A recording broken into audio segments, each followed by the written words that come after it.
News18 ಕನ್ನಡದ digital ಕಂಟೆಂಟ್ಗೆ ಸ್ವಾಗತ. ನಾನು ಚಂದ್ರಕಾಂತ್ ಸುಗಂಧಿ.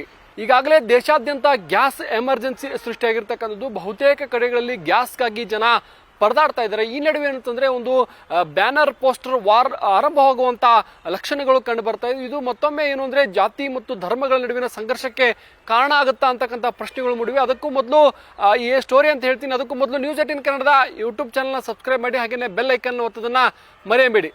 ಏನು ಕಳೆದ 15 ದಿನಗಳಿಂದಲೂ ಕೂಡ ಮಧ್ಯಪ್ರಾಚ್ಯದಲ್ಲಿ ಒಂದು ಯುದ್ಧದ ವಾತಾವರಣ ಇರತಕ್ಕಂಥದ್ದು. ಇಸ್ರೇಲ್ ಮತ್ತು ಅಮೆರಿಕ ಜಂಟಿಯಾಗಿ ಇರಾನ್ನ ನೆಲೆಗಳನ್ನು ಧ್ವಂಸಗೊಳಿಸಿದೆ ಮತ್ತು ಇರಾನ್ನ ಸುಪ್ರೀಂ ಲೀಡರ್ ಸೈಯದುಲ್ಲಾ ಖಮೇನಿ ಅವರನ್ನು ಕೂಡ ಹತ್ಯೆಯನ್ನು ಮಾಡಿರ್ತಕ್ಕಂಥದ್ದು. ಖಮೇನಿ ಹತ್ಯೆ ಬಳಿಕ ಇಡೀ ಇರಾನ್ ತತ್ತರಿಸಿ ಹೋಗಿದೆ. ಇರಾನ್ನಿಂದ ಬರ್ತಕ್ಕಂಥ ಏನು ಹಡಗುಗಳು ಎಲ್ಲ ಕಡೆಗಳು ಕೂಡ ಸ್ಥಗಿತಗೊಂಡಿರ್ತಕ್ಕಂಥದ್ದು. ಹೀಗಾಗಿ ಕಚ್ಚಾ ತೈಲದ ಅಭಾವ ಇಡೀ ಭಾರತ ಅಷ್ಟೇ ಅಲ್ಲದೆ ಶ್ರೀಲಂಕಾ, ಇನ್ನು ಬಾಂಗ್ಲಾದೇಶ ಸೇರಿದಂತೆ ಜಗತ್ತಿನ ಹಲವು ರಾಷ್ಟ್ರಗಳಲ್ಲಿ ಸಮಸ್ಯೆ ಉಂಟಾಗಿದೆ. ಅದರಲ್ಲೂ ಪ್ರಮುಖವಾಗಿ ಭಾರತ ಮತ್ತು ಕರ್ನಾಟಕದಲ್ಲಿ ಗ್ಯಾಸ್ ಸಮಸ್ಯೆ ಏನು ಸೃಷ್ಟಿಯಾಗಿರ್ತಕ್ಕಂಥದ್ದು. ಗ್ಯಾಸ್ ಏನು ವಾಣಿಜ್ಯ ಬಳಕೆಯ ಗ್ಯಾಸ್ಗಾಗಿ ಏನು ಹೋಟೆಲ್ಗಳ ಮಾಲೀಕರು ಪರದಾಡುವಂತ ಸ್ಥಿತಿ ಸದ್ಯ ನಿರ್ಮಾಣವಾಗಿದೆ. ಇನ್ನೂ 3-4 ದಿನಗಳ ಕಾಲ ಇದೇ ರೀತಿ ಯುದ್ಧ ಸಂಘರ್ಷ ನಡೆದರೆ ಮತ್ತಷ್ಟು ಈ ಒಂದು ಸಮಸ್ಯೆ ಉಲ್ಬಣವಾಗುವಂತ ಲಕ್ಷಣಗಳು ಹೆಚ್ಚಾಗಿ ಕಾಣಿಸ್ಕೊಳ್ತಾ ಇದೆ. ಇದು ಒಂದು ಕಡೆ ಆದರೆ, ಮತ್ತೊಂದು ಕಡೆ ಏನಂದ್ರೆ ಬೆಳಗಾವಿಯಲ್ಲಿ ಖಮೇನಿಯ ಬ್ಯಾನರ್ಗಳು ರಾರಾಜಿಸ್ತವೆ. ಇದು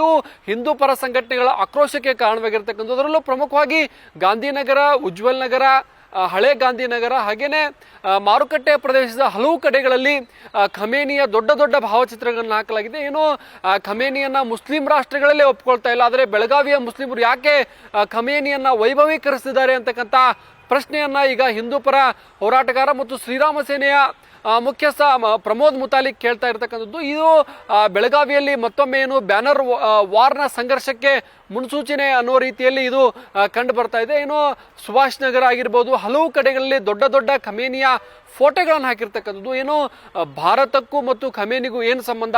ಖಮೇನಿ ಅವರನ್ನ ಮುಸ್ಲಿಂ ರಾಷ್ಟ್ರಗಳನ್ನೇ ಒಪ್ಕೊಳ್ತಾ ಇಲ್ಲ ಮತ್ತು ಅವರ ಸರ್ವಾಧಿಕಾರಿ ಧೋರಣೆಯಿಂದ ಇರಾನ್ನಲ್ಲೂ ಕೂಡ ಏನು ಖಮೇನಿ ಹತ್ಯೆ ಬಳಿಕ ಸಂಭ್ರಮಾಚರಣೆ ನಡೆಯಿತು. ಆದರೆ ಕರ್ನಾಟಕದಲ್ಲಿ, ಅದರಲ್ಲಿ ಬೆಳಗಾವಿಯಲ್ಲಿ ಈ ರೀತಿ ಪೋಸ್ಟರ್ಗಳು ಹಾಕೋದು ಎಷ್ಟರ ಮಟ್ಟಿಗೆ ಸರಿ ಅಂತಕ್ಕಂಥದ್ದು ಈಗ ಪ್ರಮೋದ್ ಮುತಾಲಿಕ್ ಕೇಳುವಂತಹ ಪ್ರಶ್ನೆ ಆಗಿರ್ತಕ್ಕಂಥದ್ದು.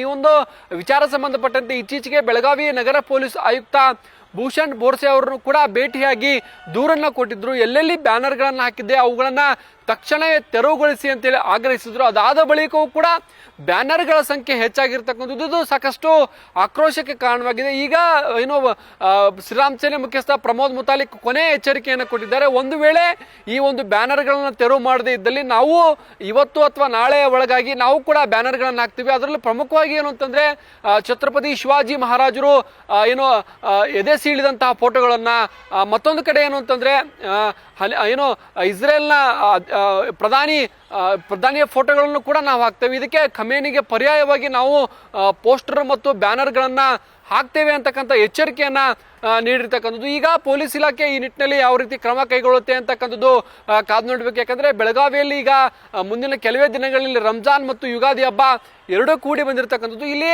ಇಂತಹ ಸಂದರ್ಭದಲ್ಲಿ ಸೌಹಾರ್ದಯುತವಾಗಿ ಹಬ್ಬಗಳನ್ನು ಆಚರಣೆ ಮಾಡಿಕೊಂಡು ಬಂದಿರತಕ್ಕಂಥದ್ದು ಮತ್ತು ಇಡೀ ರಾಜ್ಯಕ್ಕೆ ಮಾದರಿಯಾಗಿರ್ತಕ್ಕಂಥದ್ದು. ಈದ್ ಮಿಲಾದ್ ಮತ್ತು ಗಣಪತಿ ಹಬ್ಬ ಕೂಡಿ ಬಂದ ಸಂದರ್ಭದಲ್ಲಿ ದಿನಾಂಕಗಳನ್ನ ಬದಲು ಮಾಡಿ ಏನು ರಾಜ್ಯಕ್ಕೆ ಒಂದು ಏನು ಸೌಹಾರ್ದತೆ ಸಂದೇಶವನ್ನ ಬೆಳಗಾವಿಯಲ್ಲಿ ಹಿಂದೆ ನೀಡಲಾಗಿರ್ತಕ್ಕಂಥದ್ದು. ಈಗ ಏನು ಇರಾನ್ನ ಸುಪ್ರೀಂ ಲೀಡರ್ ಖಮೇನಿಯ ಭಾವಚಿತ್ರಗಳು ಸಾಮರಸ್ಯಕ್ಕೆ ಧಕ್ಕೆ ತರುವಂತಹ ಚಿತ್ರಗಳು ಈಗ ಬೆಳಗಾವಿಯಲ್ಲಿ ಸಾಕಷ್ಟು ಕಂಡು ಬರ್ತಾ ಇದೆ. ಖಮೇನಿಯ ವೈಭವೀಕರಣ ಯಾಕೆ ಅಂತಕ್ಕಂಥದ್ದು ಇಲ್ಲಿ ಹಿಂದೂ ಪರ ಹೋರಾಟಗಾರರ ಪ್ರಶ್ನೆ ಆಗಿರ್ತಕ್ಕಂಥದ್ದು. ಯಾಕಂದ್ರೆ ಈ ಏನು ಸಂಬಂಧ ಇಲ್ಲದಂತಹ ವ್ಯಕ್ತಿಯನ್ನ ಫೋಟೋಗಳನ್ನ, ಬ್ಯಾನರ್ಗಳನ್ನ ಅಳವಡಿಸಿ ಆತನ ವೈಭವೀಕರಣ ಮಾಡ್ತಕ್ಕಂಥದ್ದು ಈಗ ಸಾಕಷ್ಟು ಆಕ್ರೋಶಕ್ಕೆ ಕಾರಣವಾಗಿದೆ.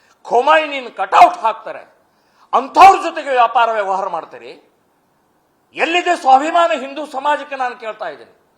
ಸೊ ಆ ಸ್ವಾಭಿಮಾನದಿಂದ ಬದುಕುವಂತ ದೇಶ ಉಳಿಸೋಗೋಸ್ಕರ, ನಮ್ಮ ಧರ್ಮ ಉಳಿಸೋಗೋಸ್ಕರ ಹಿಂದೂಗಳ ಜೊತೆಗೆ ವ್ಯಾಪಾರ ವ್ಯವಹಾರ ಮಾಡಿ ಗೋ ಹಂತಕರು, ಗೋ ಭಕ್ಷಕರ ಜೊತೆಗೆ ವ್ಯಾಪಾರ ಬಹಿಷ್ಕಾರ ಮಾಡಬೇಕು ಅಂತನ್ನುವಂಥದ್ದು.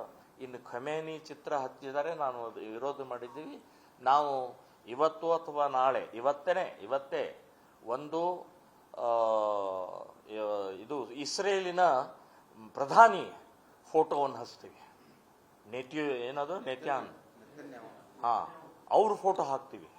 ಆಮೇಲೆ ಛತ್ರಪತಿ ಶಿವಾಜಿಯ ಅಫ್ಜಲ್ ಖಾನನ ಹೊಟ್ಟೆ ಹರಿದಿದ್ದ ಫೋಟೋವನ್ನು ಹಾಕವ್ರದ್ದು. ಅವರು ಹಾಕಿದ್ದು ತೆಗೆದಿಲ್ಲ ಸರ್ಕಾರ.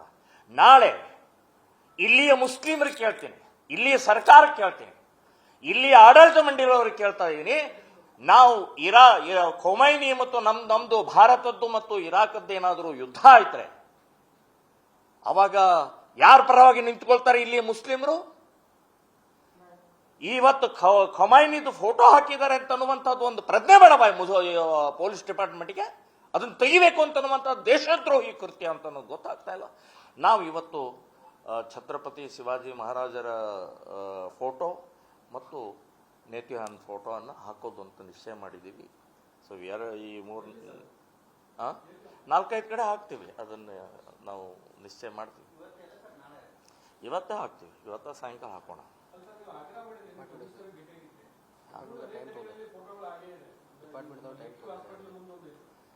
ಅಲ್ಲ, ಇನ್ನೂ ಅಲ್ಲ, ಜಾಸ್ತಿ ಆಗಿದೆ ಅಂತ ಹೇಳ್ತಾ ಇದ್ದಾರೆ ನನಗೆ.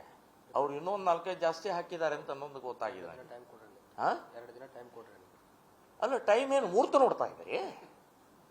ಏನು ಮುಹೂರ್ತ ಬೇಕಾ ನಿಮಗೆ? ನಾಚಿಕೆ ಮಾನ ಮರ್ಯಾದೆ ಎಲ್ಲಿಟ್ಟಿದ್ದೀರಿ ಡಿಪಾರ್ಟ್ಮೆಂಟ್ನವರು?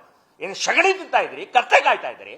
ಈಗ ಕೆಲ ದಿನಗಳಲ್ಲೇ ಹಬ್ಬಗಳು ಬರ್ತಕ್ಕಂಥದ್ದು. ಹಬ್ಬಗಳ ಸಂದರ್ಭದಲ್ಲೂ ಕೂಡ ಈ ಒಂದು ಏನೋ ಹಿಂದೂ ವ್ಯಾಪಾರಸ್ಥರ ಬಳಿಯೇ ವಸ್ತುಗಳನ್ನ ಖರೀದಿ ಮಾಡಿ ಅಂತೇಳಿ ಪ್ರಮೋದ್ ಮುತಾಲಿಕ್ ಒಂದು ಆಗ್ರಹವನ್ನು ಮಾಡಿದ್ದಾರೆ. ಹಿಂದೂ ಸಮಾಜವನ್ನು ಎಚ್ಚರಿಸುವಂತ ಪ್ರಯತ್ನವನ್ನು ಮಾಡಿಕೊಂಡಿರ್ತಕ್ಕಂಥದ್ದು. ಈಗ ಇನ್ನು ಕೆಲವೇ ದಿನಗಳಲ್ಲಿ ಇದೇ ರೀತಿ ಮುಂದುವರೆದ್ರೆ ಖಮೇನಿಯ ಫೋಟೋಗಳನ್ನ ಬೆಳಗಾವಿಯಲ್ಲಿ ತೆರವು ಮಾಡದೇ ಇದ್ರೆ ಇದು ಜಾತಿ ಮತ್ತು ಧರ್ಮಗಳ ಸಂಘರ್ಷಕ್ಕೆ ಕಾರಣವಾಗುತ್ತದೆ. ಬೆಳಗಾವಿ ನಗರ ಪೊಲೀಸ್ ಆಯುಕ್ತರಿಗೆ ಭೇಟಿಯಾದ ಸಂದರ್ಭದಲ್ಲಿ ಅವರು ಭರವಸೆಯನ್ನು ಕೊಟ್ಟಿದ್ರು, ಆದರೆ ಇದುವರೆಗೂ ಕೂಡ ಅದು ಈಡೇರಿಲ್ಲ. ಈಗ ಬೆಳಗಾವಿಯ ಕೋಟೆಕೆರೆ ಬಳಿಯಲ್ಲಿ ದೊಡ್ಡದಾಗಿ ಒಂದು ಖಮೇನಿಯ ಭಾವಚಿತ್ರವನ್ನು ಹಾಕಿರ್ತಕ್ಕಂಥದ್ದು ನಗರದ ಹಲವು ಪ್ರದೇಶಗಳಲ್ಲಿ ಈ ರೀತಿ ಕಂಡು ಬರ್ತಾ ಇದೆ. ಇನ್ನಾದರೂ ಪೊಲೀಸರು ಎಚ್ಚೆತ್ತುಕೊಂಡು ಈ ಒಂದು ವಾತಾವರಣ ಹಾಳಾಗುವ ಮೊದಲೇ ಈ ಒಂದು ಭಾವಚಿತ್ರವನ್ನು ತೆರವುಗೊಳಿಸಬೇಕು. ಈಗ ಖಮೇನಿಯ ಭಾವಚಿತ್ರಕ್ಕೆ ಪರ್ಯಾಯವಾಗಿ ನೇತನ್ಯಾಹು ಭಾವಚಿತ್ರ ಹಾಕಿದ ಸಂದರ್ಭದಲ್ಲಿ ಸಹಜವಾಗಿ ಅದು ಸಂಘರ್ಷಕ್ಕೆ ಕಾರಣವಾಗುತ್ತೆ. ಇದನ್ನ ತಡೆಯುವಂತ ಕೆಲಸವನ್ನ ಈಗ ನಗರ ಪೊಲೀಸರು ಮಾಡಬೇಕಿದೆ. ಏನು ಕೇವಲ ಬೆಳಗಾವಿ ಅಲ್ಲದೆ ರಾಜ್ಯದ ಹಲವು ಕಡೆಗಳಲ್ಲಿ ಈ ರೀತಿ ಖಮೇನಿಯನ್ನ ವೈಭವೀಕರಣವನ್ನ ಮಾಡಲಾಗುತ್ತೆ. ಅದಕ್ಕೆ ಪೊಲೀಸರು ಕಟ್ಟುನಿಟ್ಟಿನ ಕ್ರಮವನ್ನ ಕೈಗೊಳ್ಳಬೇಕಿದೆ. ಇತ್ತೀಚೆಗೆ ಏನು ಅಂತಂದ್ರೆ ಕೆಲ ವರ್ಷಗಳ ಹಿಂದೆ ಹಲವು ಏನು ಹಿಜಾಬ್ ವಿಷಯ ಆಗಿರ್ಬೋದು, ಮತ್ತೊಂದು ಕಡೆ ಹಲಾಲ್ ವಿಚಾರ ಸಾಕಷ್ಟು ಸದ್ದು ಮಾಡಿತ್ತು. ಈ ಹಲಾಲ್ ಸಂಬಂಧಿತ ವಸ್ತುಗಳನ್ನ ಖರೀದಿ ಮಾಡಬೇಡಿ ಅಂತೇಳಿ ಇವತ್ತು ಶ್ರೀರಾಮ್ ಸೇನೆ ಎಚ್ಚರಿಕೆಯನ್ನ ಕೊಟ್ಟಿದೆ. ಇದನ್ನ ಬೆಳಗಾವಿ ಪೊಲೀಸರು ಯಾವ ರೀತಿ ಇದನ್ನ ಪ್ರಕರಣವನ್ನ ಗಂಭೀರವಾಗಿ ಪರಿಗಣಿಸ್ತಾರೆ ಅಂತಕ್ಕಂಥದ್ದು ಈಗ ಕುತೂಹಲಕ್ಕೆ ಕಾರಣವಾಗಿದೆ. ನಿರ್ಭೀತ, ನಿಷ್ಪಕ್ಷಪಾತ, ವಿಶ್ವಾಸಾರ್ಹ ಸುದ್ದಿಗಳಿಗೆ ಮತ್ತೊಂದು ಹೆಸರಾಗಿರುವ ನ್ಯೂಸ್ 18 ಕನ್ನಡ ಈಗ ಆಪ್ನಲ್ಲೂ ಲಭ್ಯವಿದೆ. ದಯವಿಟ್ಟು ಇಲ್ಲಿರುವ QR ಕೋಡ್ ಸ್ಕ್ಯಾನ್ ಮಾಡಿಕೊಂಡು ಆಪ್ ಡೌನ್ಲೋಡ್ ಮಾಡೋದಕ್ಕೆ ಮರಿಬೇಡಿ. ನಿಮ್ಮ ಬೆಂಬಲ ಹೀಗೆ ಸದಾ ನಮ್ಮೊಂದಿಗಿರಲಿ. ಧನ್ಯವಾದ.